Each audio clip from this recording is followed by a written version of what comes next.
العالمین احمدک اللہم یا مجیب کل سائل والصلاة والسلام علی سیدنا محمد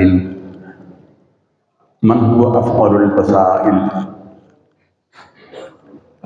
وعلى آلہ واصحابہ ذوی الشرف والفضائل وعلى من تبعهم بإحسان إلى يوم الخلف والزلازل أما بعد فقد قال الله سبحانه وتعالى في القرآن المجيد والفرقان الحميد أعوذ بالله من الشيطان الرجيم بسم الله الرحمن الرحيم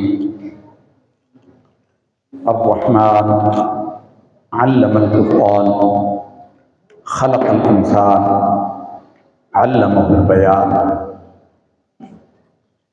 صدق الله العظيم وبلغنا رسوله النبي الكريم وعلى آله وأصحابه أجمعين أما بعد فقد قال الله سبحانه وتعالى في مقام آخر في شان حبيبه مخبرا وآمرا صلى الله عليه وسلم أعوذ بالله من الشيطان الرجيم إن الله وملائكته يصلون على النبي يا أيها الذين آمنوا صلوا عليه وسلموا تسليما اللهم صل على سيدنا ومولانا وحبيبنا وشفيعنا محمد وعلى آل سيدنا ومولانا وحبيبنا وشفيعنا محمد بعدد كل ذرة 100,000 مرة وبارك وسلم وصل على جميع إخوانه من النبيين والصالحين مولاي صل وسلم دائما أبدا على حبيبك خير الخلق كلهم هو الحبيب الذي ترجى شفاعته لكل هول من الأهوال المقتحم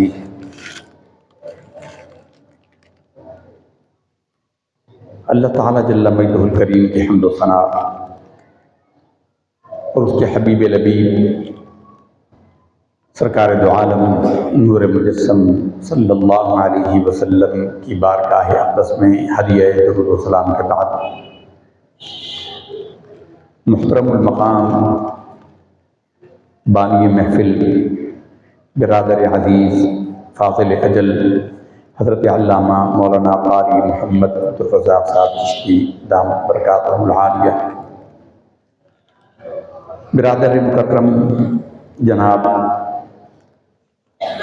حاجی محمد شوکت علی صاحب عطاری دامت برکاتہ العالیہ، برادر مکرم ڈاکٹر محمد رمضان صاحب، معزز اور محترم اراکین انتظامیہ جامع مسجد و مدرسہ ہادہ اور محترم سامعین، بالخصوص مہمانان گرامی رسول اللہ صلی اللہ علیہ وسلم یعنی طلباء کرام مدرسہ ہادہ، اللہ رب العزت کا فضل اور احسان ہے، اس نے ہمیں اس عظیم موقع پر آپ کے ساتھ ہم کلام ہونے کا شرف اور موقع عطا فرمایا۔ ہمارے امام صاحب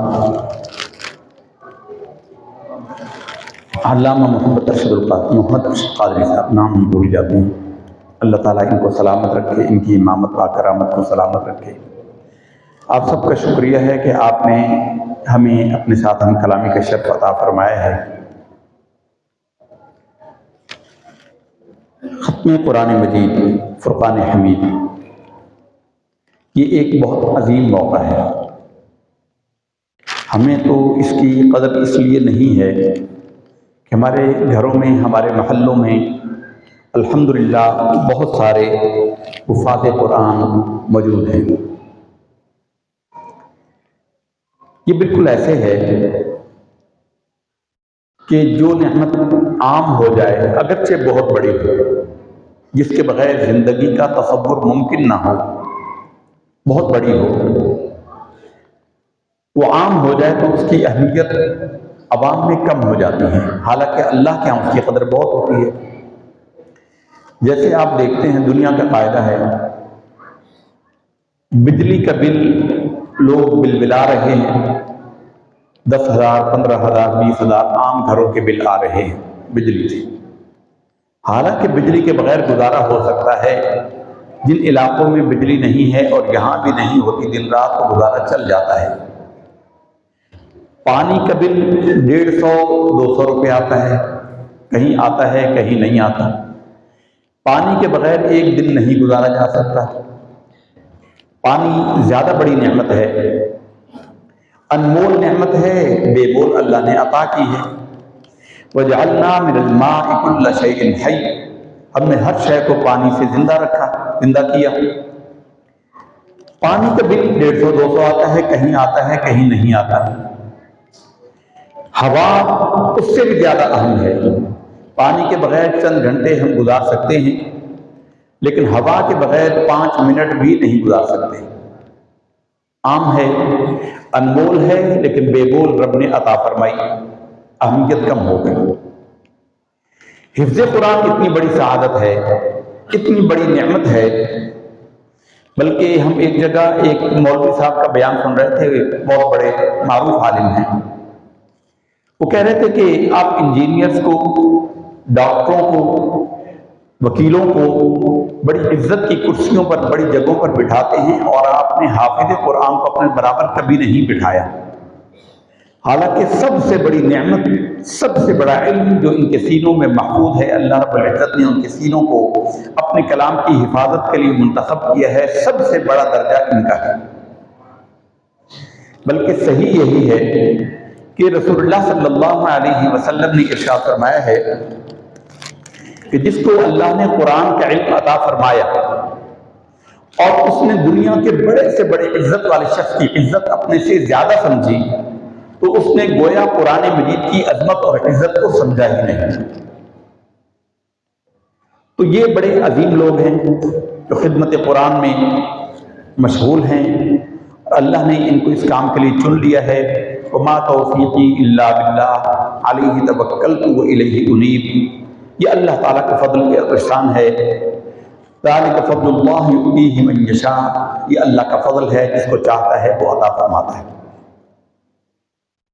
اسی کے ساتھ ساتھ آج خواجہ ہند، خواجہ غریب نواز، خواجہ معین الدین چشتی اجمیری حسن سنجری رحمۃ اللہ تعالی علیہ کا برس مبارک بھی ہے۔ ہماری کئی بندوں سے زندگی کے مختلف شعبوں میں، مختلف شعبوں کے لوگوں سے ملاقاتیں رہتی ہیں۔ آپ تجربہ کر کے دیکھ لیجئے، کوئی شخص چاہے مذہبی معاملہ لے لیجئے، چاہے سیاسی معاملہ لے لیجئے، کسی کا کوئی خیال ہو، کوئی رائے ہو، آپ اس کے ساتھ گھنٹوں کیا دنوں بحث کر لیں، دنوں مباحثہ کر لیں، آپ اس کے خیالات کو تبدیل نہیں کر سکتے۔ مثلا سیاسی پارٹیوں کو لے لیجیے، کوئی ایم پی ایم کا ہے، کوئی پی ٹی آئی کا ہے، کوئی پیپل پارٹی کا ہے، کوئی کسی اور پارٹی، کوئی نون لیگ کا ہے، کوئی کسی پارٹی کا ہو، آپ کا قریب ترین عزیز ہو، آپ اس سے گھنٹوں کیا دنوں بحث کر لیں، آپ اس کے خیالات کو تبدیل نہیں کر سکتے۔ لیکن قربان جائیے نبی رحمت سرکار دو عالم نور مجسم صلی اللہ علیہ وسلم کے، آپ کا یہ اتنا بڑا معجزہ ہے، اتنا بڑا معجزہ ہے کہ لوگوں کی آنکھوں سے یہ اوجھل ہو گیا کہ آپ صلی اللہ علیہ وسلم نے ایسی قلب ماہیت فرمائی، ایسی لوگوں کی کیفیت کو تبدیل فرمایا کہ جو بتوں کو پوجنے والے تھے وہ بتوں کو توڑنے والے بن گئے۔ یہ کوئی مذاق نہیں ہے، مطلب ہم تو اس بات کو کہہ کے آگے چلے جاتے ہیں، حضور کے بڑے بڑے معجزات بتاتے ہیں، اس معجزے کی طرف توجہ جاتی نہیں کہ وہ لوگ بقول ظفر علی خان کے کہ ایک عرب نے آدمی کا بول بالا کر دیا، خاک کے ذروں کو ہمدوشِ ثریا کر دیا، خود نہ تھے جو راہ پر اوروں کے ہادی بن گئے، کیا نظر تھی جس نے مردوں کو مسیحا کر دیا۔ اخلاقی لحاظ سے مرے ہوئے لوگوں کو انسانی ہدایت کا مسیحا بنا دیا، انسانی ہدایت کا امام بنا دیا۔ اور سرکار دو عالم صلی اللہ علیہ وسلم کے جو صحابہ کرام ہوئے، روئے زمین پر افضل ترین جماعت، آپ صلی اللہ علیہ وسلم نے ان کے دلوں کے اندر یقین کو ایسا بھر دیا، یقین سے ایسا بھر دیا کہ وہ کہتے تھے، حضرت سیدتنا خدیجہ کبریٰ رضی اللہ تعالیٰ عنہ نے ترجمانی کرتے ہوئے فرمایا کہ یا رسول اللہ صلی اللہ علیہ وسلم، آپ وہ ہیں کہ ہم اپنی آنکھوں دیکھے پر شک کر سکتے، انکار کر سکتے ہیں، آپ کے فرمائے پر شک نہیں کر سکتے۔ آنکھوں نے ایک چیز دیکھی، ہم نے دیکھا، آنکھ دیکھنے سے بڑا یقین ہوتا ہے، بلکہ ایک محاورہ ہے فارسی کا، شنیدہ کہ ببن مان جدیدہ، جو دیکھنے والا ہے سننے والا اس کے برابر نہیں ہو سکتا۔ لیکن ام المومنین فرماتی ہیں کہ یا رسول اللہ صلی اللہ علیہ وسلم، آپ وہ ہیں کہ ہم اپنے آنکھوں دیکھے کے جھٹلا سکتے ہیں، لیکن آپ کے فرمولہ پر شک نہیں کر سکتے۔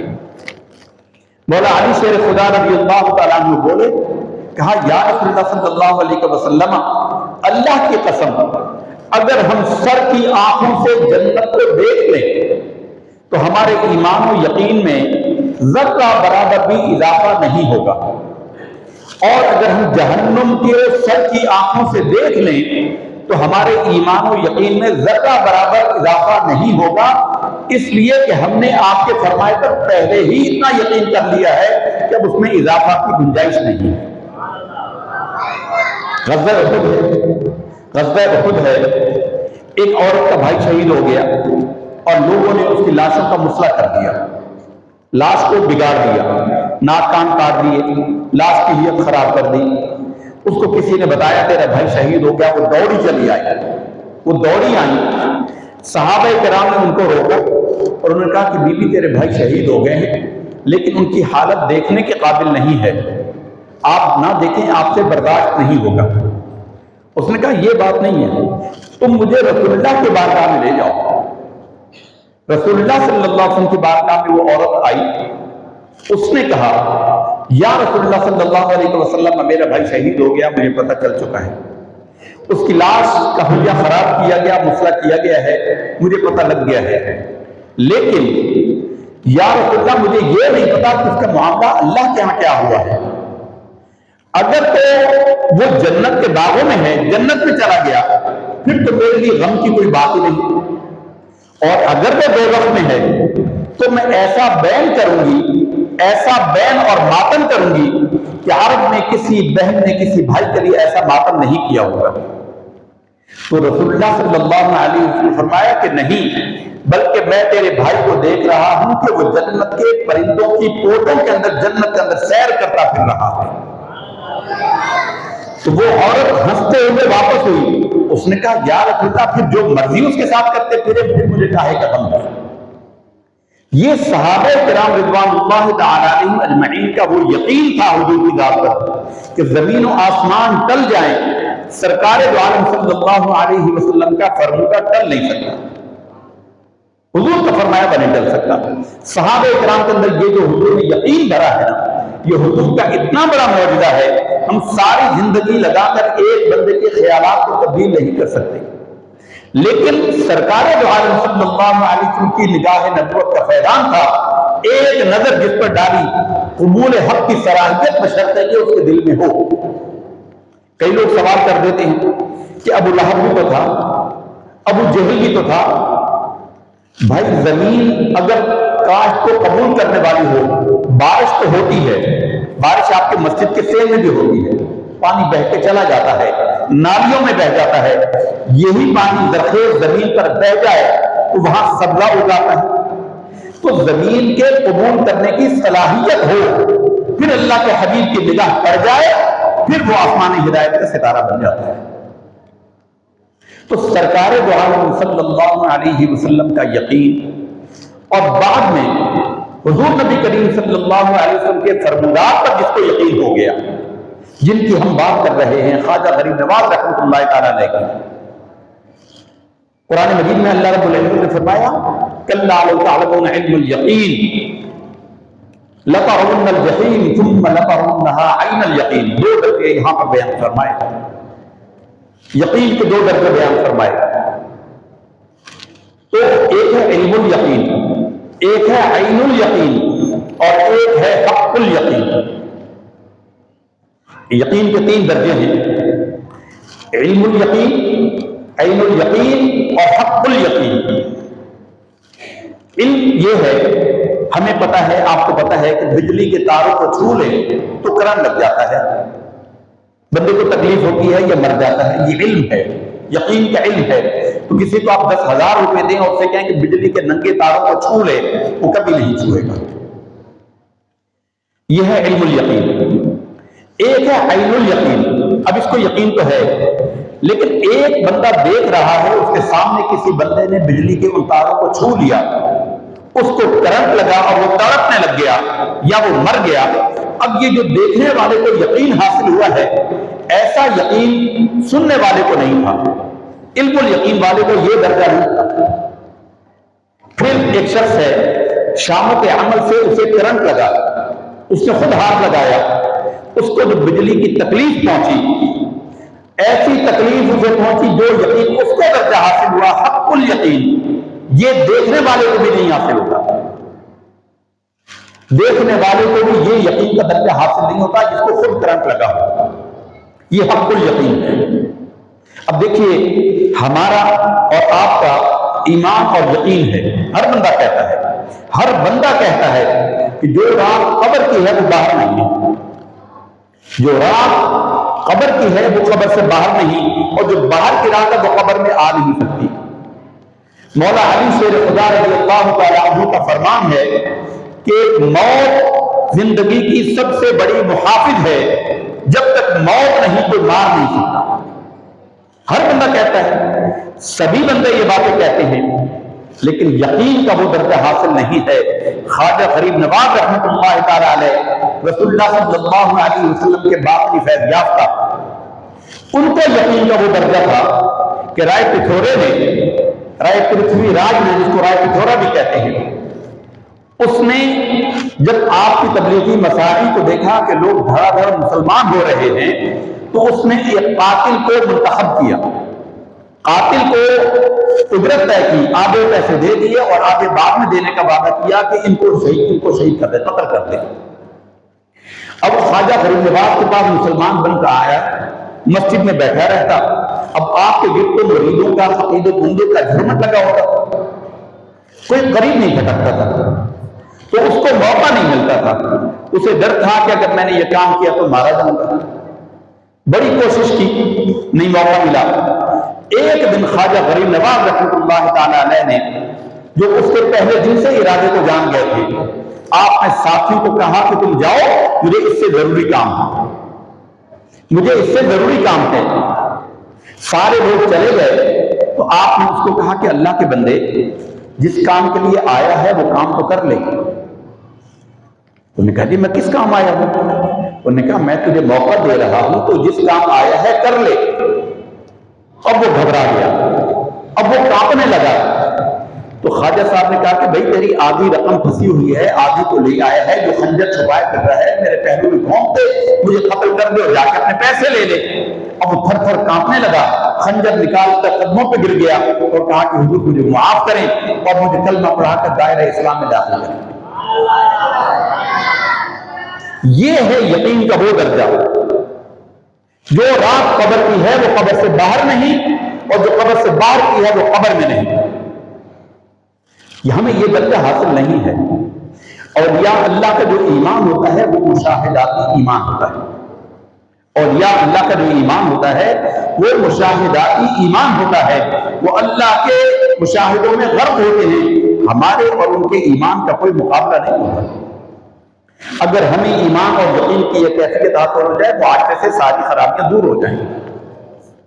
خواجہ غریب نواز رحمۃ اللہ تعالی علیہ، ان کو یہ جتنا مقام ملا ہے، 90 لاکھ لوگوں کو کلمہ پڑھا کر دائرہ اسلام میں داخل کیا ہے، 90 لاکھ لوگوں کو۔ یہ ہندوستان کے اندر جتنے راجپوت ہیں ان کو کلمہ خواجہ غریب نواز نے پڑھایا ہے، اور یہ باقی جو جٹ اور گجر ہیں ان کو کلمہ پڑھایا داتا گنج بخش علی حجویری رحمۃ اللہ تعالی علیہ۔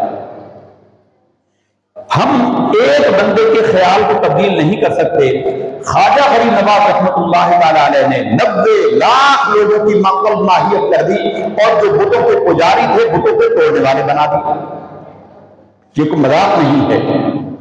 یہ جو مقام آپ کو ملا ہے، یہ جو مقام ملا ہے، یہ ادب کی وجہ سے ملا ہے۔ خواجہ غریب نواز کو یہ جو مقام ملا، جس ولی کو جو مقام ملا ہے وہ ادب کے ذریعے سے ملا ہے۔ آج ہم دیکھتے ہیں جو بدعقیدہ لوگ ہیں، فسادی عقیدے کے لوگ ہیں، ایمان کے جو ڈاکو ہیں، وہ بھی وہی کتابیں پڑھتے اور پڑھاتے ہیں جو ہم اور آپ پڑھتے اور پڑھاتے ہیں۔ جو ہم پڑھتے ہیں کتابیں وہی پڑھتے ہیں، لیکن ہمارے اور ان کے درمیان جو فرق ہے وہ ادب ہے۔ صرف ادب وہ چیز ہے، ادب پہلا قرینہ ہے محبت کے قرینوں میں۔ ادب کا بنیادی فرق ہے۔ خواجہ غریب نواز رحمۃ اللہ تعالی علیہ خراسان میں جب تھے، اس وقت آپ کے سامنے ایک بزرگ ہے، مشہور واقعہ ہے، آپ نے دسیوں دفعہ علماء سے سنا ہے کہ ایک صاحب آئے، مجبور تھے، ان کے پاس انہوں نے آ کے کہا بھی کوئی خدمت کرو۔ ان کے پاس باغ تھا، انہوں نے اچھا پھل کھلایا پلایا۔ اس کے بعد انہوں نے اپنے تھیلے میں ہاتھ ڈالا اور ایک چھوٹی سی کھلی نکالی۔ کھلی کسے کہتے ہیں؟ دیہات کے لوگ جانتے ہیں، جو دیہات کی زندگی سے واقف ہیں۔ کھل کہتے ہیں جو جانوروں کو چارہ ڈالتے ہیں نا، گتاوا، گوٹ بھی کہتے ہیں، گتاوا بھی کہتے ہیں، اس کے اندر جو ملاتے ہیں، بنولے کی کھل ہوتی ہے، اتنی موٹی موٹی روٹی بنی ہوتی ہے جس سے تیل نچوڑا جاتا ہے، تو اس کو ملا کے جانوروں کو کھلایا جاتا ہے، وہ کھلی ہوتی ہے۔ تو یہ جو بزرگ تھے یہ ملکوں پھرا کرتے تھے، ہر جگہ کھانا دستیاب نہیں ہوتا تھا، تو اپنی بھوک کی کفایت کے لیے انہوں نے روٹی کو خشک کر کے اپنے تھیلے میں رکھا ہوتا تھا کہ جہاں وقت آ جائے اس کو بھگو کر نرم کر کے کھا لیں۔ تو وہ کھلی، وہ انہوں نے کہا کہ کچھ کھانے کے دو۔ خواجہ غریب نواز نے اعلیٰ درجے کے پھل توڑے اور پیش کر دیے۔ وہ مجذوب خوش ہوئے اور انہوں نے اپنی تھیلی سے ایک کھلی کا ٹکڑا نکالا، اس کو اپنے منہ میں چبایا اور کہا کہ معین الدین، غیاث الدین کے بیٹے، اپنا منہ کھول۔ خواجہ غریب نواز بزرگوں کے عقیدت مند تھے، ادب والے تھے، انہوں نے فوراً منہ کھول لیا، اور ہم نے یہ بیان کر دیا اور آپ نے سن لیا، لیکن کبھی غور کیا؟ کبھی بازار میں گزرتا ہوا کوئی بندہ، چاہے مولوی صاحب ہی کیوں نہ ہو، امام صاحب ہی کیوں نہ ہو، وہ اپنے منہ میں کوئی شے چبا کے منہ کی نکلی ہوئی چیز آپ کے منہ میں ڈالیں، آپ منہ میں ڈالیں گے؟ گھن آتی ہے، لوگوں کو کراہت آتی ہے، لیکن ان کا دل اللہ والوں کے بارے میں ایسا محبت تھا، انہوں نے فوراً اپنا منہ کھولا، بزرگوں نے وہ چبائی ہوئی کھلی ان کے منہ میں ڈالی، فرمایا کہ وہ میرے منہ میں گئی اور پیٹ میں گئی، باطن اللہ نے روشن کر دیا، دنیا سے تعلق بے رغبت ہو گیا، دنیا سے بے رغبتی ہو گئی۔ اور پھر سارا مال راہ خدا نے وقف کیا۔ خواجہ عثمان ہارونی رحمۃ اللہ تعالیٰ کی خدمت میں پہنچے، ان کی تربیت میں رہے، جب کامل ہوئے آپ کے مرشد آپ کو لے کر بیت اللہ شریف گئے، اللہ کی بارگاہ میں پیش کیا کہ اے اللہ تیری بارگاہ میں اپنا یہ بچہ معین الدین پیش کرتا ہوں، اے اللہ اس کو تو قبول فرما لے۔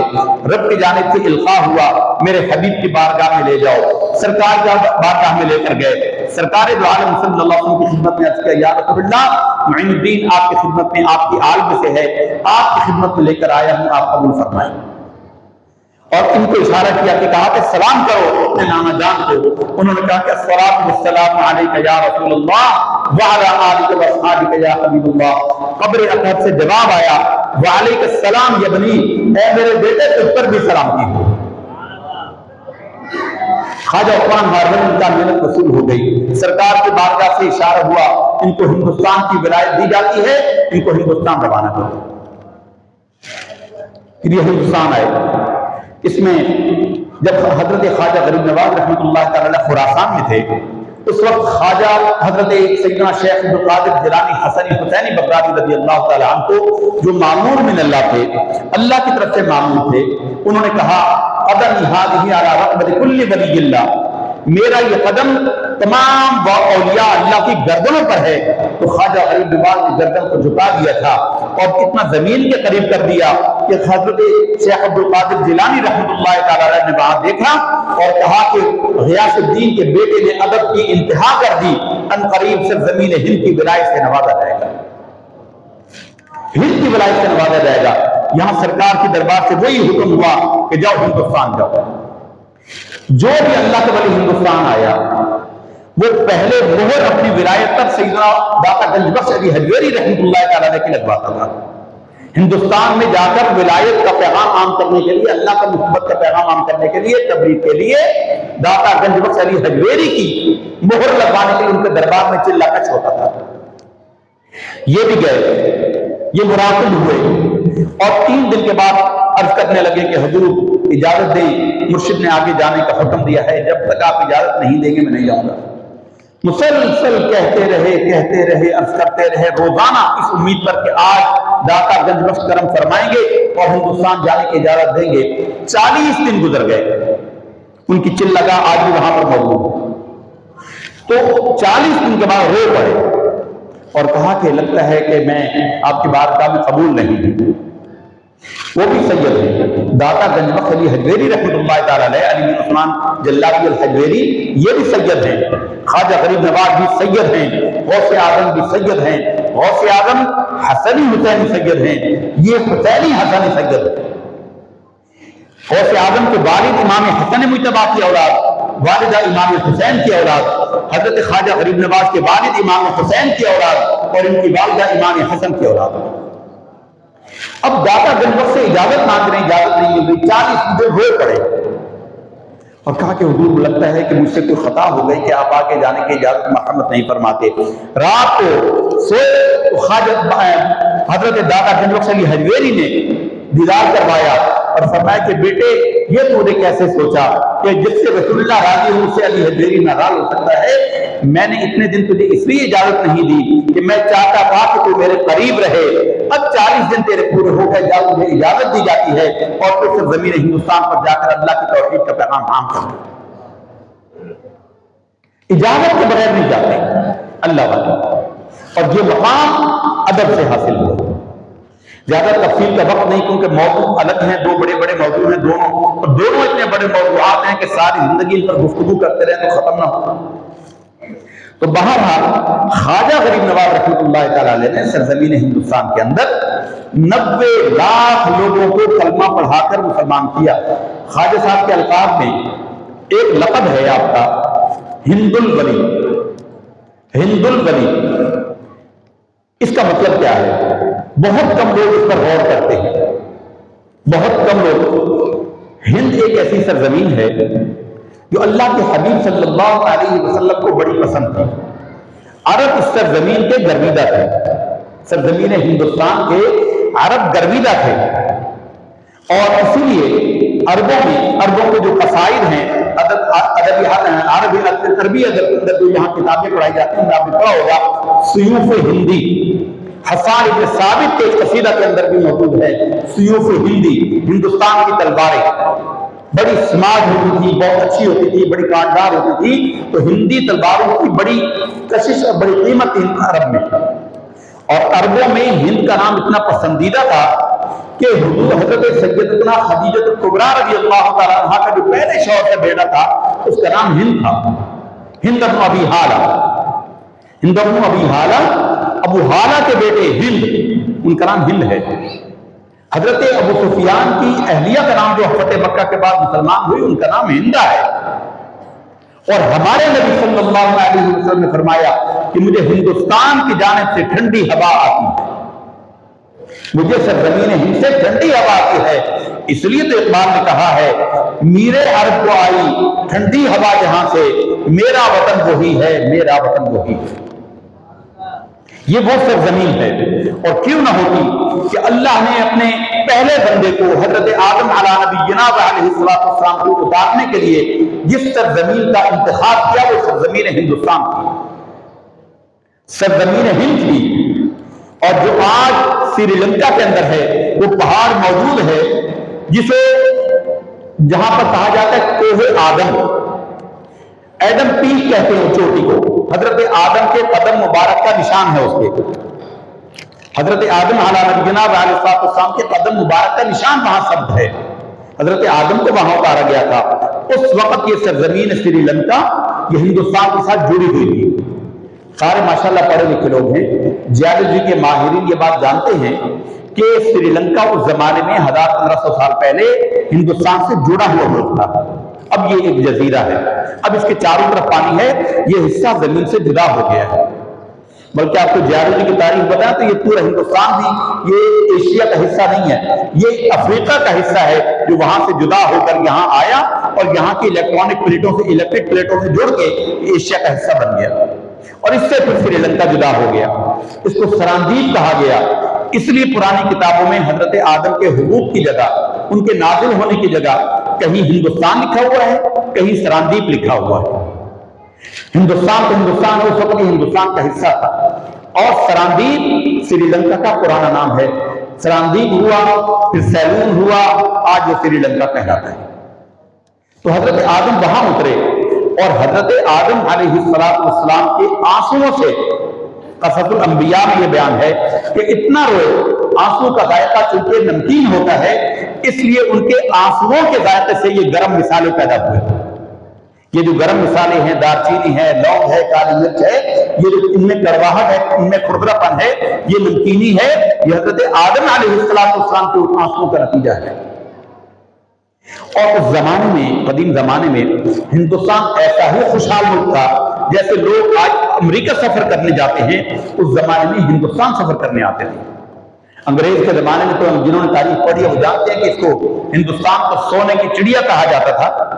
تو سونا کیا تھا یہاں پر؟ گولڈ نہیں تھا، یہ گرم مثالیں تھے، یہ سپائسز آج بھی دنیا میں کہیں نہیں پائے جاتے، ہندوستان کے اندر سری لنکا میں پائے جاتے ہیں۔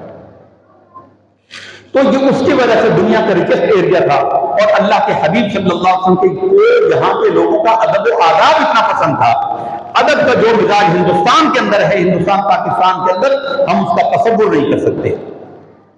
بلکہ سرزمین جو آج ہندوستان ہے، اس میں ہمارے پاکستان کی نسبت ادب کا معیار بہت زیادہ ہے، ان کے اندر ادب و آداب زیادہ ہے۔ تو خواجہ غریب نواز رحمۃ اللہ تعالی علیہ نے ان آداب کی وجہ سے، اور اللہ کے حبیب صلی اللہ علیہ وسلم کے باقی لوگوں کو جو یقین اللہ نے آپ کو عطا کیا تھا، اس کی برکت سے 90 لاکھ لوگوں کو کلمہ پڑھایا ہے۔ یہ ان کے اصال ثواب کی محفل ہے، اور اس سے بڑے اصال ثواب کی محفل کیا ہو؟ آج دیکھیے دنیا ان کو کوئی جانتی نہیں، کسی کو ان سے کوئی لالچ نہیں، کسی سے ان کا کوئی مطلب نہیں۔ آج بھی سینکڑوں لوگ ان کے نام کے لیے یہاں اکٹھے ہیں، اور جنہوں نے قرآن مجید پڑھا ہے اس کا اصال ثواب ان کو کر رہے ہیں۔ یہ ان کی محبوبیت ہے۔ ان الذین آمنوا وعملوا الصالحات سیجعل لهم الرحمن ودا، جو ایمان لائے، جنہوں نے اچھے عمل کیے، ان قریب رحمان ان کی محبت لوگوں کے دلوں میں رکھ دے گا۔ یہ اللہ نے ہمارے دلوں میں کی محبت رکھی ہے، ان کے نام پر ہم جمع ہوتے ہیں، ان کے لیے صالح ثواب کرتے ہیں۔ ہم میں سے کسی کا ان سے خونی رشتہ نہیں ہے، الا کسی کا نسبی رشتہ ہو، ورنہ کوئی خونی رشتہ نہیں ہے، کوئی ووٹ کا لالچ نہیں، کوئی دنیا کا لالچ نہیں۔ ان کی محبت رحمان نے ہمارے دلوں میں رکھ دی، اور اس محبت کی وجہ سے ہم اور آپ یہاں جمع ہیں۔ اور یہ جتنے حافظوں نے قرآن مجید پڑھا، آج یہ سارا اصال ثواب ان کے لیے ہوگا، اور انہوں نے دوران تلاوت سینکڑوں مرتبہ قرآن مجید کی تلاوت کی ہوگی، سینکڑوں اور ہزاروں مرتبہ الفاظ قرآن کی تلاوت کی ہوگی، یہ سارا ثواب ان کی بارگاہ میں جائے گا۔ تو آپ دیکھیے کہ ان کا صدقہ جاریہ، رحمان نے ان کا صدقہ جاریہ کیسا جاری کر دیا۔ تو برادران گرامی، قرآن مجید کی ختم کے حوالے سے ہم نے سورۃ الرحمن کی پہلی 4 مختصر ترین آیتیں آپ کے سامنے تلاوت کی۔ الرحمن اللہ کی صفت ہے، علم القرآن اس نے سکھایا قرآن، خلق الانسان اس نے انسان کو پیدا کیا، علمہ البیان اللہ نے اس کو بیان سکھایا۔ اس میں 4 عظیم ترین نعمتیں، 4 عظیم ترین مضامین بیان کیے ہیں اللہ نے ان 4 آیتوں میں۔ ہم تو اس کو تلاوت میں قرآن اس کے بڑے شوق سے تلاوت کرتے ہیں، ہم نے کبھی غور نہیں کیا۔ اس آیت کے اندر اللہ کے حبیب صلی اللہ علیہ وسلم کی ایسی عظیم شان بیان ہوئی ہے جو انسان کے عقل سے ماورا ہے۔ پہلی بات تو یہ جانیے کہ اللہ تعالیٰ کی بڑی صفات ہیں، اللہ کے 1000 صفاتی نام ہیں، اللہ رب العزت کے 1000 صفاتی نام ہیں۔ علماء نے لکھا کہ 300 اللہ نے تورات میں، 300 زبور میں، 300 انجیل میں بیان کیے، اور 100 اللہ نے اپنے حبیب کے ذریعے اس امت کو عطا کیے۔ 1000 سے زیادہ نام ہیں اللہ تعالیٰ کے نام، صفاتی نام ہیں۔ لیکن تمام صفات میں جو اللہ رب العزت کی سب سے بڑی صفت ہے وہ صفت رحمان ہے۔ سب سے بڑی صفت اللہ کی صفت رحمان ہے۔ اس لیے اللہ نے فرمایا قل ادعوا اللہ او ادعوا الرحمن، اسے تم اللہ کہہ کے پکارو یا رحمان کہہ کے پکارو۔ یہ صرف اللہ کے لیے ہیں۔ اور ہم کیسے ظالم ہیں اور کیسے جاہل ہیں، ہم نے لکھ دیا رحمان بریانی سینٹر، رحمان چکن ہاؤس۔ یہ بالکل ایسے ہی ہے جیسے کوئی لکھ دے اللہ چکن ہاؤس، اللہ بریانی سینٹر۔ رحمان اللہ کا وہ صفاتی نام ہے جو اللہ کی سوا کسی کے لیے مجازاً بھی استعمال نہیں ہو سکتا۔ اللہ کا نام رحیم ہے، صفاتی نام ہے۔ اللہ کے حبیب بھی رحیم ہے، رحیم رسول اللہ کے لیے اللہ نے بیان کیا ہے۔ رؤوف اللہ کا صفاتی نام ہے، اللہ کے حبیب کے لیے ہے، اللہ نے بیان فرمایا۔ اللہ نے فرمایا ان اللہ بالناس لرؤوف الرحیم، اللہ انسانوں کے لیے رؤوف بھی ہے اور رحیم بھی ہے۔ عزیز علیہ ما عنتم حریص علیکم بالمؤمنین رؤوف الرحیم، میرا حبیب رؤوف بھی ہے، رحیم بھی ہے۔ انہ هو السمیع البصیر، اللہ سننے والا دیکھنے والا ہے، صفاتی نام ہے اللہ کے۔ اللہ نے ہر انسان کو کہا فجعلناہ سمیعا بصیرا، ہم نے انسان کو سمیع و بصیر بنایا۔ اللہ کے بہت سارے صفاتی نام مخلوق کے لیے رکھے جا سکتے ہیں، لیکن کچھ نام اللہ کے ایسے ہیں جو اللہ کے سوا مجازاً بھی کسی کے لیے نہیں رکھے جا سکتے۔ ان میں سب سے چوٹی پر جو اللہ کا نام ہے صفاتی نام، وہ رحمان ہے۔ یہ ہمارے معاشرے کی جہالت ہے۔ رحمان چکن ہاؤس نام ہے، عبد الرحمان، رحمان صاحب کو ذرا بلاؤ۔ یہ بالکل ایسے ہے رحمان کو بلاؤ یا اللہ کو بلا لاؤ، معنی کے اعتبار سے اس میں کوئی فرق نہیں۔ علماء موجود ہوتے ہیں، آپ ان سے پوچھ لیا کریں۔ تو رحمان، الرحمان اللہ کا سب سے بڑا صفاتی نام اللہ نے پہلے بیان فرمایا۔ اور اللہ کے کلاموں میں قرآن مجید کو وہ شرف حاصل ہے، وہ شرف حاصل ہے، حدیث شریف کے اندر ہے، جب اللہ رب العزت نے اپنی شان کے مطابق سورہ یاسین شریف اور سورہ طٰہٰ کی تلاوت کی تو فرشتے وجد میں آ گئے، فرشتے جھوم اٹھے اور کہنے لگے اے اللہ وہ کتنی عظیم قوم ہوگی جس کو یہ کلام دیا جائے گا۔ عالم ارواح میں موسیٰ علیہ السلام نے سنا، کہا اے اللہ یہ کلام مجھے عطا کر دے۔ اللہ نے فرمایا کہ نہیں اے موسیٰ، یہ میں نے اپنے حبیب کے لیے رکھ چھوڑا ہے جو میں ان کی امت کو عطا کروں گا۔ موسیٰ علیہ السلام نے کہا کہ اے اللہ مجھے اس امت میں پیدا کر جس میں یہ کلام کو عطا کرے گا۔ یہ ہے قرآن، قرآن کی صفت۔ اب زیادہ تفصیلی کلام کرنے کا موقع نہیں۔ پھر آگے کیا فرمایا؟ خلق الانسان، اللہ کی تمام مخلوقات میں انسان افضل ترین مخلوق ہے۔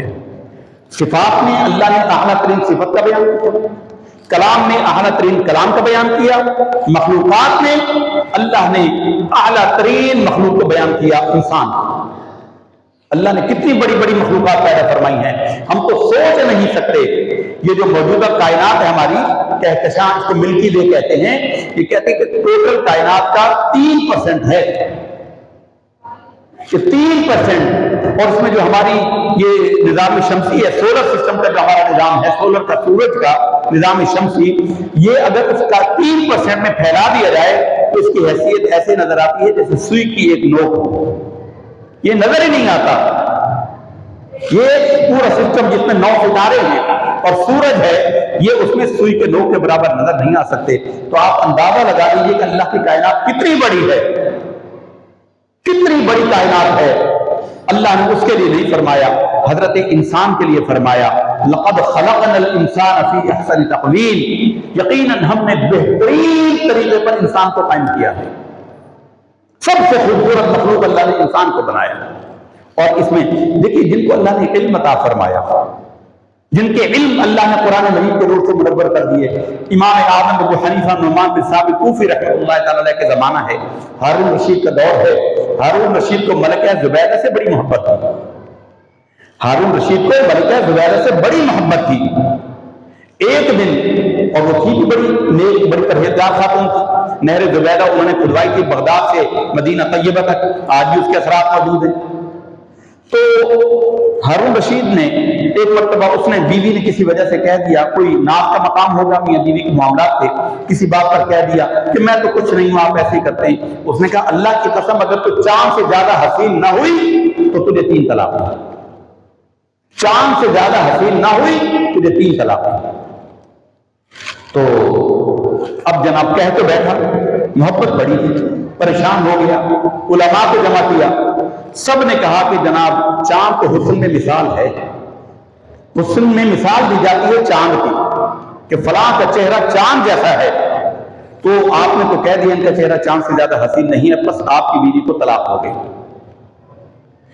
امام اعظم ابو حنیفہ نعمان بن ثابت کوفی رحمۃ اللہ تعالی علیہ، وہ نوجوان کو زمانے میں، وہ بادشاہ کے دربار تک رسائی تھی، وہ آئے تو بادشاہ کو پریشان دیکھا، بادشاہ نے کہا کہ کیا، آپ نے پوچھا کیا ہوا، انہوں نے کہا جی اس طرح کہہ بیٹھا تھا، علماء نے فتویٰ دے دیا کہ طلاق ہو گئی۔ فرمایا کہ میں فتویٰ دیتا ہوں کہ طلاق نہیں ہوئی، طلاق نہیں ہوئی۔ تو علماء کو پتہ چلا کہ ابو حنیفہ نعمان بن ثابت کوفی نے ہمارے فتوے کو رد کر دیا، تو وہ آئے، انہوں نے کہا کس دلیل پر آپ کہتے ہیں کہ طلاق نہیں ہوئی؟ چاند تو حسن و جمال کا استعارہ ہے، خوبصورتی کی مثال دیتے ہوئے چاند کی مثال دی جاتی ہے، آپ نے کیسے کہہ دیا کہ یہ طلاق نہیں ہوئی، جبکہ اس نے صراحتاً کہا کہ اگر تو چاند سے خوبصورت نہیں تو تجھے 3 طلاقیں۔ فرمایا کہ تو نے قرآن نہیں پڑھا، قرآن میں فرماتا ہے کہ لقد خلقنا الانسان فی احسن تقویم، یقیناً انسان کو ہم نے سب سے خوبصورت بنایا ہے، احسن افعال کے وجہ پر سب سے زیادہ حسین بنایا تو انسان کو بنایا۔ تو اللہ نے اپنی بہترین مخلوق وَلَقَدْ كَرَّمْنَا بَنِي آدم، آدم کی اولاد پر ہم نے عزت کا تاج رکھ دیا، مکرم کی آدم کی اولاد پر۔ تو اللہ نے مخلوق میں اپنی سب سے عمدہ تخلیق کا بیان کیا، خلق الانسان علمہ البیان، اور انسان کو جو دیگر جانوروں پر فضیلت ہے وہ کلام کی وجہ سے ہے، اور سوشیالوجی کے ماہرین یہ کہتے ہیں، عمرانیات کے ماہرین انسان کے لیے کہتے ہیں یہ حیوان ناطق ہے، یہ بولنے والا حیوان ہے۔ باقی جانور ہماری طرح بول نہیں سکتے، وہ آپس میں کلام کر سکتے ہیں، لیکن ان کی نوع کو دوسرا کوئی ان کے کلام کو نہ سن سکتا ہے، نہ ان کے علم میں ارتقاء ہے۔ علم میں ارتقاء بھی حضرت انسان کا خاصہ ہے، یہ بھی یاد رہے۔ علم میں ترقی، فرشتوں کے علم میں ترقی نہیں ہوتی، جنات کے علم میں ترقی نہیں ہوتی، جانوروں کے علم میں ترقی نہیں ہوتی، حتیٰ کہ اللہ رب العزت کے علم میں بھی ترقی نہیں ہوتی۔ اللہ کے علم میں ترقی نہیں ہے، لیکن انسان کے علم میں ترقی ہے۔ ارتقاء انسانی علم کا خاصہ ہے۔ اس میں وضاحت کرتے جائیں کہ بعد میں لوگ عجیب عجیب سمجھے ہوتی نہیں، پھر وہ باتیں کرتے ہیں۔ اللہ کے علم میں ترقی اس لیے نہیں ہے کہ ہر شے جو جانی جا سکتی ہے اللہ پہلے سے جانتا ہے۔ اللہ کے علم میں ترقی، کیونکہ ترقی کا مطلب یہ ہوتا ہے کہ جو بات مجھے اب پتہ چلی پہلے میں اس بات سے جاہل تھا۔ علم میں ترقی کا مطلب یہ ہے جب 5ویں کلاس کا بچہ 6ٹھی کلاس میں جاتا ہے تو گویا وہ 6ٹھی کلاس سے جاہل تھا، 6ٹھی کلاس کی کتابیں اس کے لیے نئی ہیں، یہ اس نے پہلے نہیں پڑھی تھی، اب وہ پڑھے گا، اب جانے گا۔ تو اللہ رب العزت کا علم اتنا کامل ہے کہ اس میں ارتقاء کی گنجائش ہی نہیں ہے، وہ ہر شے کو جانتا ہے۔ لیکن فرشتوں کو جتنا اللہ نے علم دے دیا بس دے دیا، اس میں اضافہ ہوتا نہیں۔ انسان کے علم میں ارتقاء ہوتا ہے۔ یہ اس کا ان 4 آیتوں کا ایک مضمون ہے۔ اس میں شان مصطفیٰ بیان ہوئی ہے اور ایسی عظیم شان بیان ہوئی ہے، الرحمن علم القرآن خلق الانسان علمہ البیان، انسان کو بیان سکھایا۔ سب سے بڑا کمال بیان، انسان کی جو صفت ہے سب سے اعلیٰ وہ بیان، تو اللہ نے 4 عظیم ترین نعمتیں، 4 عظیم ترین صفتیں بیان فرمائیں، عظیم ترین مخلوقات کو بیان کیا۔ یہ الرحمن علم القرآن خلق الانسان علمہ البیان، اس کے اس مضمون کی ایک مختصر سا ایک پہلو ہے، ایک اینگل ہے جس میں آپ کے سامنے بیان کیا۔ اس کا ایک اور پہلو ہے، وہ یہ ہے، آپ ذرا ترتیب غور کریں، اب اس کی ترتیب پر غور کریں۔ الرحمن علم القرآن، رحمان وہ ہے جس نے قرآن سکھایا اور انسان کو بعد میں پیدا کیا۔ الرحمن علم القرآن، رحمان وہ ہے جس نے قرآن سکھایا، علم القرآن خلق الانسان، پھر اس نے انسان کو پیدا کیا۔ تو جو انسان جب کوئی نہیں تھا تو رحمان نے قرآن کس کو سکھایا؟ رحمان نے قرآن کس کو سکھایا؟ نور مصطفیٰ صلی اللہ علیہ وسلم کو اللہ نے پہلے پیدا فرمایا اور ان کو پہلے قرآن سکھایا۔ یہ آپ کی تخلیق میں اولیت کا بیان کیا جا رہا ہے. وہ سرکار نے جو مضمون فرمایا ہے اول ما خلق اللہ نوری، اس کا بیان کیا جا رہا ہے. جب کچھ نہیں تھا تب نور مصطفیٰ صلی اللہ علیہ وسلم تھا. الرحمن علم القرآن، پھر فرمایا خلق الانسان، انسانوں کو تو بعد میں پیدا فرمایا. اللہ نے قرآن کس کو سکھایا؟ اللہ نے اپنے حبیب کو قرآن سکھایا. جب کچھ نہیں تھا. قرآن اللہ کی مخلوق نہیں ہے. ہمیں وقت کی بھی بڑی فکر رہتی ہے جی، کیونکہ مضمون بہت بڑا ہوتا ہے اور وقت بہت قلیل ہوتا ہے. اگرچہ میں حاجی صاحب نے فرمایا کہ آپ اصل سے پہلے جب ختم کر لیں، ہم نے پہلے پوچھا تھا کہ ہمیں کتنا ٹائم ملے گا. ہم نے کہا جی 1 گھنٹہ تو کر لیں گے. انہوں نے کہا جی اصل سے پہلے جب آپ پر ہے ہم سننا چاہتے ہیں. تو ہم نے ٹائم ان سے اس طرح لیا. تو فرمایا کہ پہلے رحمان نے قرآن سکھایا. کس کو سکھایا؟ یا جابر اول ما خلق اللہ نور نبیک، اے جابر سب سے پہلے اللہ نے تیرے نبی کے نور کو پیدا کیا. جب نور کو پیدا کیا تو ان کو قرآن سکھایا. قرآن اللہ کا کلام ہے، اللہ کی مخلوق نہیں ہے. ایک مسئلے میں ہزارہا مسائل ہیں. مخلوقات میں اول اللہ کے حبیب صلی اللہ علیہ وسلم کا نور ہے. سب سے پہلے مخلوق علی الاطلاق. ویسے 4 حدیثیں ہیں. حدیث میں فرمایا اول ما خلق اللہ العلم عقل، اول ما خلق اللہ العقل، اول ما خلق اللہ القلم، اول ما خلق اللہ نور نبیک. 4 حدیثیں ہیں، لیکن ہر چیز کی نوعیت الگ ہے. علی الاطلاق ہر چیز سے پہلے، سب سے پہلے بہرحال اللہ نے اپنے نبی کے نور کو پیدا کیا. اور قلم سے پہلے اللہ نے لوح کو پیدا کیا. اس لیے حدیث شریف میں ہے کہ جب قلم کو پیدا کیا تو اللہ نے اسے فرمایا اکتب، اے قلم لکھ. قلم نے کہا کیا لکھوں؟ اللہ نے فرمایا ما کان وما یکون، تم ما کان وما یکون، اے قلم لکھ لے جو کچھ پہلے ہو چکا، جو آئندہ ہونے والا ہے. تو قلم سے پہلے لوح ہے، اور لوح سے پہلے اللہ فرما رہا ہے ما کان، جو پہلے ہو چکا وہ بھی لکھ لے، جو ہوگا وہ بھی لکھ لے. تو پتہ چلا کہ پہلے کچھ ہو چکا تھا، یعنی قلم سے اول اللہ کے حبیب کا نور پیدا ہو چکا تھا. قرآن مجید اللہ کا کلام تھا، اللہ اسے فرما چکا تھا. پھر قرآن میں سرکار دو عالم صلی اللہ علیہ وسلم کے لیے فرمایا کہ اللہ نے اولاً اپنے حبیب کو کلام سکھایا، اور رحمان علم القرآن، رحمان نے قرآن سکھایا. خلق الانسان، پھر انسان کو پیدا کیا. اور انسان سے مراد علماء تفسیر نے فرمایا ہے کہ یہاں مراد نبی کریم صلی اللہ علیہ وسلم کا جسد انسانی تھا. پہلا انسان حضور نبی کریم صلی اللہ علیہ وسلم کی صورت میں پیدا کیا گیا. اور پھر فرمایا علمہ البیان، حضور کو پھر ایسا بیان عطا فرمایا، ایسا بیان عطا فرمایا کہ حضور کے سامنے سب کی زبانیں گنگ ہو گئی. یہ قرآن کیا ہے؟ یہ رسول اللہ صلی اللہ علیہ وسلم کے عزت والا کلام ہے. حضور نبی کریم صلی اللہ علیہ وسلم کا کلام ہے. قرآن اور حدیث دونوں حضور کا کلام ہے. ایک معنی میں قرآن حدیث ہے اور ایک معنی میں حدیث قرآن ہے. ہمارے زمانے کی جہالتوں میں جوہرا یہ کہتے ہیں کہ ہم ماننے میں پہلے نمبر پر قرآن کو رکھتے ہیں، قرآن کے بعد ہم حدیث کو مانتے ہیں. یہ اول درجے کی جہالت اور نادانی ہے. یہ اول درجے کی جہالت ہے کہ پہلے نمبر پر قرآن اور دوسرے نمبر پر حدیث. ماننے کے اعتبار سے، ایمان کے اعتبار سے قرآن اور حدیث میں مطلقاً فرق نہیں ہے. ماننے کے اعتبار سے قرآن اور حدیث میں مطلقاً فرق نہیں ہے. جو فرق کرے گا وہ کافر ہو جائے گا. فرق ہے تو یہ ہے کہ حدیث کے حدیث ہونے کو ثابت کرنا پڑے گا کہ یہ حدیث ہے یا نہیں. اس پر بحث ہو سکتی ہے، یہ ٹیکنیکل بحث ہے جو علماء کر سکتے ہیں. لیکن جب کسی مضمون کا حدیث ہونا بیان ہو جائے پھر اس کے احکام کو ماننے میں دوسرا درجہ دینا یہ کفر ہے. قرآن مجید حدیث ہے اور یہ قرآن میں رب فرماتا ہے انہ لقول رسول کریم وما هو بقول شاعر قلیلا ما تؤمنون. یہ عزت والے رسول کا کلام ہے، کسی شاعر کا کلام نہیں ہے. تو کلام رسول کیا ہوتا ہے؟ حدیث ہوتی ہے. قرآن تو قلب مصطفیٰ صلی اللہ علیہ وسلم پر نازل ہوا حضور بلاتے، ابو بکر آؤ، عثمان آؤ، معاویہ آؤ، اور یہ مل کر وحی نازل ہوئی ہے یہ لکھو۔ اس کے بعد سرکار فرماتے تھے کہ یہ قرآن ہے۔ اس کے بعد جو حضور مضمون بیان کرتے تو حضور کی زبان سے نکلتا اور وہ لکھ لیتے تھے کہ یہ اللہ کا کلام ہو گیا۔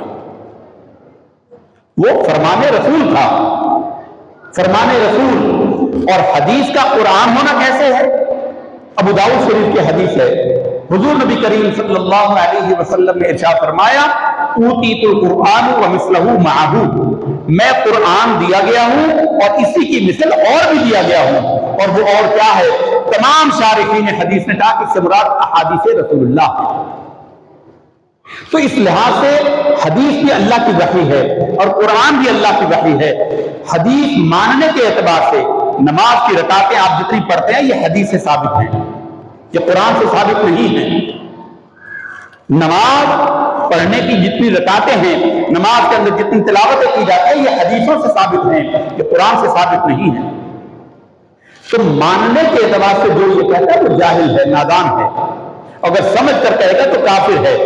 ہاں اس پر بحث کی جا سکتی ہے کہ یہ جو حدیث بیان کی جا رہی ہے یہ حدیث ہے یا نہیں، کیونکہ قرآن مجید کی حفاظت کا ذمہ اللہ نے لیا ہے، حدیث رسول کا ذمہ اللہ نے خود نہیں لیا، لیکن اللہ نے اشارتاً قرآن مجید فرقان حمید میں بیان کر دیا کہ ہم اپنے حبیب کی ہر اہم بات کو محفوظ کروا دیں گے۔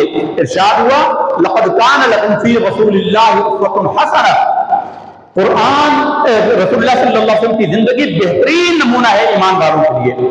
چنانچہ حضور صلی اللہ علیہ وسلم کی سیرت طیبہ کے ایک ایک لمحے کو اعلان نبوت ہوا نا 40 سال کے بعد، یعنی اس زمانے کے اعتبار سے بھی آپ اس معاشرے کے ظاہراً ایک عام ہی فرد تھے، اسی معاشرے میں رہتے تھے، وہی پیدا ہوا وہی پلے بڑے۔ آپ کو جو امتیازی وقت اس کا اعلان ہوا، نبوت تو پیدائش سے پہلے تھی، آپ کی پیدائش سے پہلے آپ نبی تھے، لیکن اعلان نبوت ہوا 40 سال میں۔ 40 سال میں تو آپ اسی معاشرے کے رہنے والے تھے، تو آپ کا اور باقی لوگوں کے احوال میں اس لحاظ سے کوئی فرق نہیں تھا، لیکن فرق دیکھیے اللہ نے کیسا کیا کہ آپ کی پیدائش کے احوال سے کتابیں بھری پڑی ہیں، آپ کے پیدائش کے احوال کو بھی اللہ نے محفوظ کر دیا، اعلان نبوت سے پہلے کے بھی ہر لمحے کو محفوظ کر دیا۔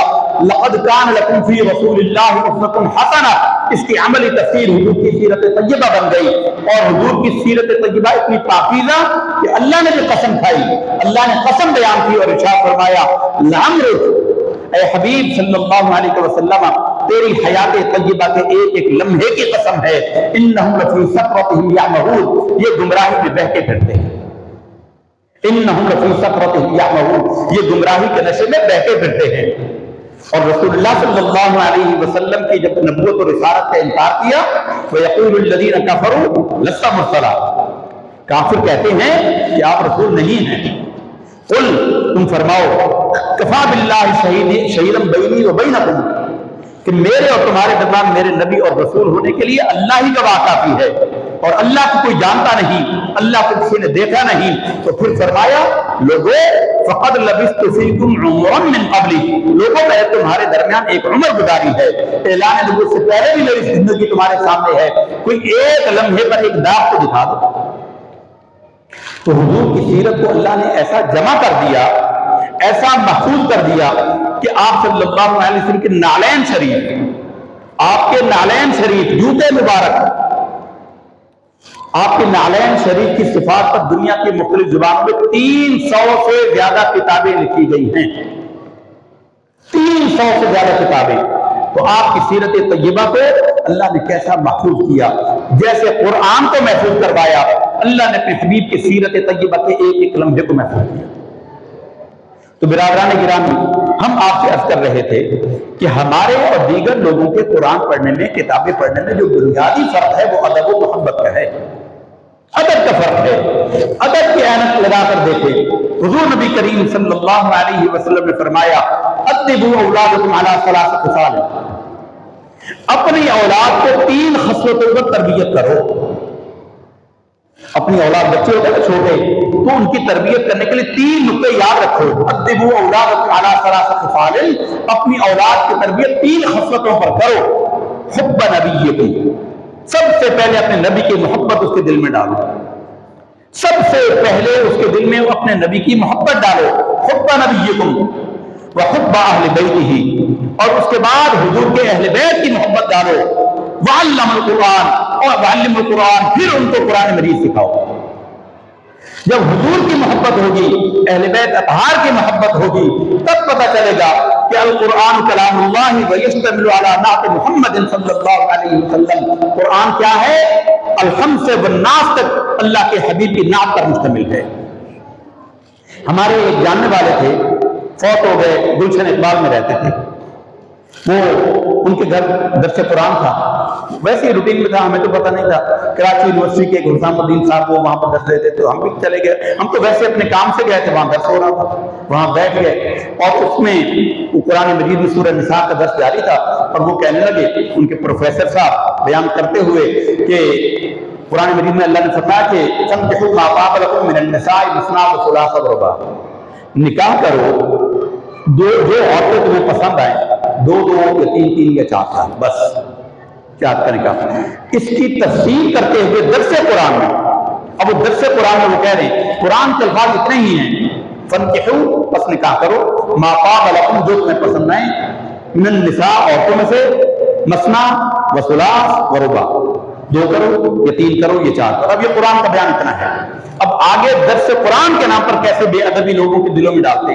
اب وہ پروفیسر صاحب کہنے لگے کہ جناب یہ جب جنگ میں قیدی عورتیں ہو کر آئی نا، تو اللہ نے، صحابہ نے حضور سے پوچھا، تو اللہ نے فرمایا کہ یہ تمہاری عیاشی کے لیے نہیں بھیجی، یعنی یہ آپ اندازہ لگائیں صحابہ کرام کے لیے یہ زبان استعمال کر رہے ہیں، یہ قرآن میں اللہ نے نہیں بیان کیا، حدیث میں اللہ نے نہیں بیان کیا، اللہ کے نبی نے، لیکن ان کے دل چونکہ عظمت مصطفیٰ سے خالی ہیں، صحابہ کرام کے ادب سے خالی ہیں، تو کہنے لگا کہ اللہ نے تمہاری عیاشیوں کے لیے نہیں ہے کہ دو چار لاکھ بغل میں دابو اور جا کر عیاشیاں کرو۔ اب یہ وہ اپنی طرف سے کر رہے ہیں، اور یہ وہ بندہ بات کرتا ہے جس کے دل میں ادب و احترام نہ ہو۔ صحابہ کرام رضوان اللہ تعالی علیہم اجمعین نے کیا عیاشیوں کے لیے پوچھا تھا؟ اللہ کے بندے پہلی مرتبہ صورتحال پیش آئی تو ہم نے بات میں گرفت کی، ہم نے کہا عطیف صاحب یہ آپ اتنی بے ادبی آپ کے اندر اتنی زیادہ ہے، اتنی گستاخی ہے، آپ قرآن کا محبت کا پیغام کیا دے کے لوگوں کو؟ کہنے لگا کہ اچھا اگر یہ اس کو آپ بیان کریں تو آپ کیسے بیان کریں گے؟ ہم نے کہا کہ ہم تو یہی بیان کریں گے کہ جنگ بدر کے بعد یہ پہلی مرتبہ صورتحال پیش آئی، صحابہ کرام کو جب بھی کوئی نیا معاملہ درپیش ہوتا تھا وہ حضور سے پوچھ لیتے تھے، اور اللہ اپنے حبیب کے ذریعے ان کی رہنمائی کر دیتا تھا۔ یہ جو عیاشیاں اور بغل میں دابنا اور عیاشیاں کرنا اور لے کے بھاگنا، تو قرآن یا حدیث میں کہاں بیان ہوا ہے؟ تو قرآن اللہ کے حبیب صلی اللہ علیہ وسلم کی محبت کے روشنی میں دیکھے، تو اس میں ہم نے کہا کہ ایک پھر اس میں اور بات بڑھائی، جماعت اسلامی سے ان کا تعلق تھا، یہ باتیں تو بہت جانتے ہیں، زبان چلاتے، زبان چلانی ہے چاہے سمجھ آئے یا نہ آئے۔ کہنے لگے یار یہ تمہارے مولوی یہ کہتے ہیں، بریلوی مولوی یہ کہتے ہیں کہ الحمد سے لے کر والناس تک یہ سارے کا سارا قرآن نبی کریم صلی اللہ علیہ وسلم کی نعت پر مشتمل ہے، الحمد سے والناس تک حضور کی نعت ہے، تو اس میں تو کافروں کا ذکر بھی ہے، اس میں تو شیطان کا ذکر بھی ہے، اس میں تو قارون اور حامان کا ذکر بھی ہے، فرعون کا ذکر بھی ہے، جانوروں کا بھی ذکر ہے، تم کہتے ہو الحمد سے والناس تک اس میں اللہ کی حمد بھی ہے، تم کہتے ہو یہ حضور کی نعت ہے۔ ہم نے کہا اگر حضور پڑھتے ہوئے کسی نے تمہیں حضور کی محبت کی عینت دی ہوتی، تمہیں اللہ کے حبیب کی محبت کی عینت لگائی ہوتی، تو تمہیں پتہ چلتا، امام عمر بیضاوی کی طرح تم بھی کہتے القرآن کلام اللہ ویشتمل علی نعت محمد صلی اللہ علیہ وسلم، قرآن کیا ہے؟ اللہ کا کلام ہے، کلام اللہ، ویشتمل علی نعت محمد صلی اللہ علیہ وسلم، اور اس کا مضمون مشتمل ہے رسول اللہ صلی اللہ علیہ وسلم کی نعت پر۔ کہنے لگے اچھا آپ ہمیں سمجھائیں ذرا کیسے؟ ہم نے کہا آپ یہ بتائیے یہ سورہ فاتحہ ہے، یہ کون سی ہے، مکی ہے مدنی؟ کہنے لگے مکی۔ سورہ بقرہ مدنی۔ ہم نے کہا کہ کس کا کلام ہے؟ قرآن کس کا کلام ہے؟ اللہ کا کلام ہے۔ تو اللہ مکہ میں رہتا ہے یا مدینہ میں رہتا ہے؟ قرآن یہ مدنی ہے، یہ مکی ہے، تو اللہ کا کلام ہے، تو جو کلام کرنے والا ہے، اللہ کلام فرمانے والا ہے، وہ مکہ کا رہنے والا ہے یا مدینہ کا رہنے والا ہے؟ کہنے لگے یہ کیا بات ہے، اللہ تو مکان سے ماورا ہے، ہم نے کہا یہی حضور کی تعریف ہے کہ حضور مکہ میں رہے تو قرآن مکی ہو گیا، حضور مدینہ میں رہے تو قرآن مدنی ہو گیا۔ یا رسول اللہ صلی اللہ علیہ وسلم، یا رسول اللہ صلی اللہ علیہ وسلم، سبحان اللہ۔ ہم نے کہا یہ ہے حضور کی تعریف، حضور مکہ میں ہے قرآن مکی ہو گیا، حضور مدینہ میں ہے قرآن مدنی ہو گیا۔ کہنے لگا کہ اچھا تو حضور تو طائف میں بھی گئے تھے، طائف میں بھی تو قرآن نازل ہوا، حضور خیبر میں بھی گئے تھے، قرآن پھر خیبر میں بھی نازل ہوا، حضور تو بہت ساری جگہوں پر گئے، تبوک میں گئے وہاں بھی قرآن نازل ہوا، تو پھر وہاں تبوکی کیوں نہیں ہوا، وہاں خیبری کیوں نہیں ہوا، وہاں طائفی کیوں نہیں ہوا؟ ہم نے کہا جب اللہ عقل لیتا ہے حماقت آ ہی جاتی ہے، جب خدا کسی کی عقل مارتا ہے نا حماقت آ ہی جاتی ہے۔ ہم نے کہا کہ آپ ہمیں یہ بتائیے کہ حضور نے رہائش کے لیے کون سے شہروں کو اختیار کیا ہے؟ حضور رہتے یا مکہ میں تھے یا مدینہ میں تھے؟ بس حضور ہجرت سے پہلے مکہ میں رہتے تھے، ہجرت کے بعد آپ نے مدینہ کو اپنا مستقر قرار دیا۔ حضور یا مکی ہیں یا مدنی ہیں؟ حضور خیبر میں رہنے نہیں گئے، حالت سفر میں گئے، اس لیے جب حضور مدنی ہو گئے، مدینہ طیبہ میں رہائش اختیار کر لی، تو آپ صلی اللہ علیہ وسلم مکہ میں بھی آئے، حجۃ الوداع کے موقع پر آئے، عمرۃ القضاء کے موقع پر آئے، تو بعد ہجرت جو صورتیں یا آیتیں نازل ہوئی وہ مدنی کہلائی، مکی نہیں کہلائی، حالانکہ وہ مکہ میں نازل ہوئی کیونکہ حضور تب مدنی ہو چکے تھے۔ حضور جن شہروں کو حضور نے اپنی رہائش کے لیے منتخب فرمایا، قرآن مکی ہو گیا یا مدنی ہو گیا، قبل ہجرت مکی صورتیں ہیں اور بعد ہجرت مدنی صورتیں ہیں۔ حضور مکی ہوئے قرآن مکی ہو گیا، حضور مدنی ہو گئے تو قرآن مدنی ہو گیا، یہ حضور کی شان تمہیں نظر نہیں آتی؟ پھر ہم نے کہا کہ قرآن جو اللہ نے جو آیت کا نشان رکھا ہے، آیت کے لفظی معنی ہے نشانی، آیت کے لفظی معنی حفاظ جانتے ہیں ماشاءاللہ، میرے حافظ ہوئے، آیت جہاں وقف کیا جاتا ہے اس کو کہتے ہیں آیت، اور اس کا معنی ہے نشانی، لفظی معنی ہے نشانی۔ تو نشانی کا مطلب ہم نے کہا اس آیت کا کیا مطلب ہے کہ جی یہاں سانس لینا ہے، یہاں رکنا ہے؟ میں نے کہا قرآن کس کا کلام ہے؟ ہم نے عرض کیا کہ قرآن کس کا کلام ہے؟ کہا اللہ کا۔ ہم نے کہا اللہ کو سانس لینے کی حاجت ہے؟ اللہ سانس لیتا ہے، بس اللہ کے حبیب نے جہاں سانس لیا، جہاں وقت کیا وہ وقت ہو گیا، یہ حضور کی تعریف ہے۔ جہاں سرکار نے سانس لیا وہ آیت ہو گئی، وہ نشانی ہو گئی۔ لوگوں یہ نشانی ہے کہ اللہ کے حبیب نے یہاں وقت کیا ہے۔ سرکار دو عالم حضور نے جہاں رکوع کیا، یہ رکوع کیا ہے؟ رکوع کیا ہے؟ یہ عین کا نشان ڈلا ہوتا ہے، یہ کس لیے ہوتا ہے؟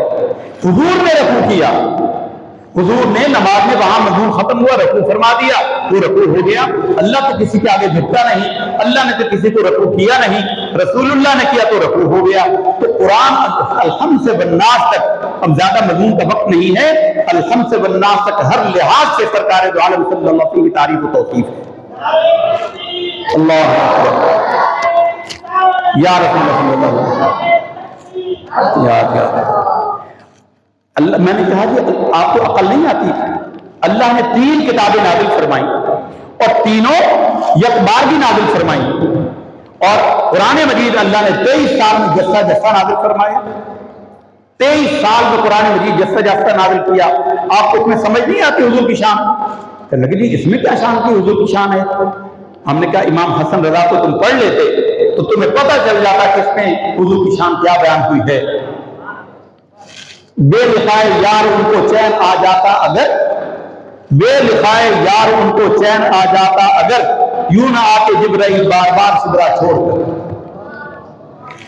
حضور کی ملاقات کے جبریل بیتاب ہوتے تھے، کہتے تھے، چنانچہ آپ کے مرض الموت کے اندر، وفات کے مرض میں جبریل امین آئے، افسردہ اور غمگین تھے، اور کہا کہ یا رسول اللہ صلی اللہ علیہ وسلم، میں افسردہ اس بات سے ہوں، آپ نے تو اللہ کی رفاقت کو پسند کر لیا، آپ تو اللہ کی رفاقت میں جا رہے ہیں، میں افسردہ اس لیے ہوں کہ اب میرا وحی کا دروازہ بند ہو گیا، میرا زمین پر آنا جانا بند ہو گیا، تو میرا آنا جانا وہ آپ کی وجہ سے تھا۔ تو یہ حضور کی تعریف ہے کہ نہیں ہے؟ اب ان حضرت کی سٹی گم ہو گئی، وہ فوت ہو گئے، اللہ جانے کس ایمان پر گئے۔ تو برادران گرامی، ادب اور محبت کی اینک لگا کر دیکھیں گے تو الحمد سے والناس تک سرکار دو عالم صلی اللہ علیہ وسلم کی تعریف و توصیف پر قرآن مشتمل نظر آئے گا۔ تمام علوم، یہ ہمارا ایمان بھی ہے، ہمارا دعویٰ قرآن میں رب کا دعویٰ ہے، لا يعزب عنه مثقال ذرة في السماوات ولا في الارض ولا اصغر من ذلك ولا اكبر الا في كتاب مبين، ذرہ برابر کوئی شے ایسی نہیں ہے جس کا بیان قرآن میں نہ کر دیا گیا ہو، ذرہ برابر کوئی بیان ایسا نہیں ہے جس کا بیان ہم نے قرآن میں کر نہ دیا ہو، لا اصغر ولا اکبر، کوئی چھوٹی شے یا بڑی شے ایسی نہیں جس کو ہم نے لکھنا چھوڑا ہو، لا رطب ولا یابس الا فی کتاب مبین، کوئی خشک و تر شے ایسی نہیں جس کا بیان قرآن میں نہ کر دیا گیا ہو، فرمایا کہ تبیانا لکل شیء، ہر شے کا کھلا بیان کر دیا۔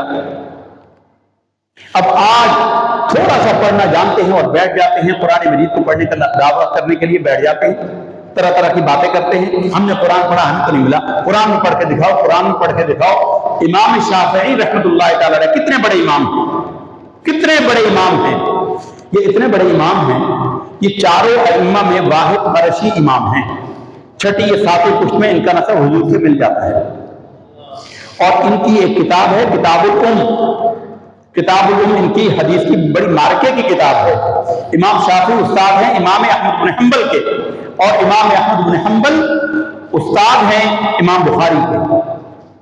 یہ جو بخاری کی کرتے ہیں، ہمارے استاد پڑھاتے تھے، وہ کہتے تھے بے عشق محمد جو پڑھاتے ہیں بخاری، بے عشق محمد جو پڑھاتے ہیں بخاری، آتا ہے بخار ان کو، بخاری نہیں آتی، ان کو بخار آتا ہے، ان کے دل میں عظمت مصطفیٰ نہیں ہے، حضور کے عشق میں پڑھ کر دیکھیں، امام بخاری، ہمارا بخاری شریف کا درس چل رہا ہے، ایک ایک ادا حضور کی محفوظ، حضور ایسے کھڑے ہوتے تھے، یہ دین ہے۔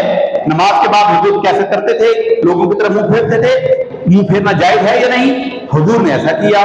حضور کیا پڑھتے تھے، حضور ظہر اور عصر میں آہستہ قرات کرتے تھے، پوچھا تم نے کیسے دیکھا، حضور کی لحیہ مبارک، حضور کی داڑھی مبارک کو ہم نے ہلتا ہوا دیکھا تو ہم نے جانا کہ حضور قرات کر رہے ہیں، اور حضور کبھی کبھی ایک آیت اونچی پڑھ کر دکھا دیتے تھے، حضور ایسے بیٹھتے تھے، حضور ایسے چلتے تھے، حضور ایسے وضو فرماتے، حضور ایسے غسل فرماتے، حضور ایسے دعا فرماتے، ایک ایک دین کی جز ایک حضور کی تعریف ہی تو ہے، اور کیا ہے دین، ہے کیا، یہ قرآن کیا ہے، ادائے محمد، حضور کی اداؤں کو محفوظ کیا ہے نا قرآن مجید میں اللہ نے۔ تو سرکار دو عالم نور مجسم صلی اللہ علیہ وسلم کی اس کو محبت کی عینک لگا کر دیکھے بندہ، تب پتہ چلتا ہے کہ قرآن مجید سارے کا سارا حضور کی اس کو محبت پر ہے۔ امام شافعی کی بات کر رہے تھے، کتاب الام انہوں نے لکھی، دوسرے دن کسی نے خواب میں حضور کی زیارت کی، سرکار نے دیدار کروایا، وہ صاحب بڑے عالم تھے، کوئی کتاب پڑھ رہے تھے، رسول اللہ صلی اللہ علیہ وسلم نے فرمایا تم کون سی کتاب پڑھ رہے ہو، میری کتاب کیوں نہیں پڑھتے؟ تو انہوں نے عرض کیا یا رسول اللہ آپ کی کتاب کون سی ہے؟ کہا محمد بن ادریس شافعی کی کتاب کتاب الام میری کتاب ہے۔ وہ امام شافعی رحمۃ اللہ تعالی علیہ جنہوں نے فرمایا کہ جمیع العلوم فی القرآن لیکن تقاصر عنہ افہام الرجال، تمام علوم قرآن مجید میں جمع ہیں، لوگوں کی عقلیں اس کو سمجھنے سے قاصر ہیں، ہر شے کا علم ہے لیکن ہماری عقلیں چھوٹی ہیں، ہمیں سمجھ نہیں آتا۔ اللہ کے حبیب نے بیان فرمایا، عبداللہ بن عباس رضی اللہ تعالیٰ عنہ نے اپنے کزن مولا علی سے ایک دفعہ کہا کہ حضور بسم اللہ کی تفسیر تو بتائیں، بسم اللہ کی تفسیر سکھا دیں۔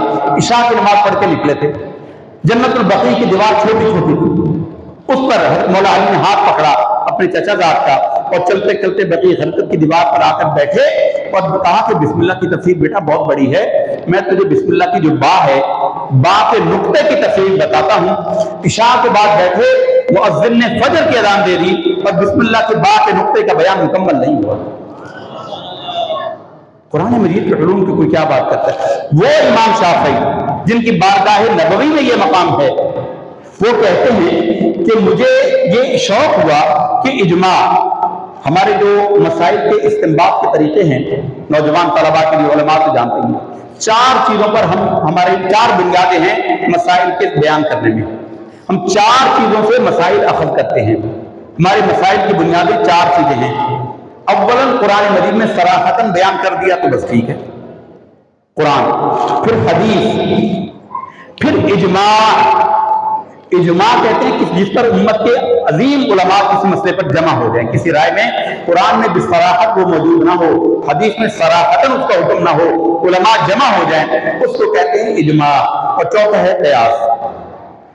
قیاس کہ اندازہ لگانا کہ مسئلہ جیسا موجود ہے ویسا موجود ہے، اس کا حل موجود نہیں ہے، لیکن کسی اور مسئلے سے اندازہ لگا کر ہم اس کو بیان کریں، یہ علماء کا کام ہے۔ یہ ایک لمبی بحث ہے، ہمارا وقت اس کا متحمل نہیں ہے۔ اجماع کا بیان کر رہے ہیں۔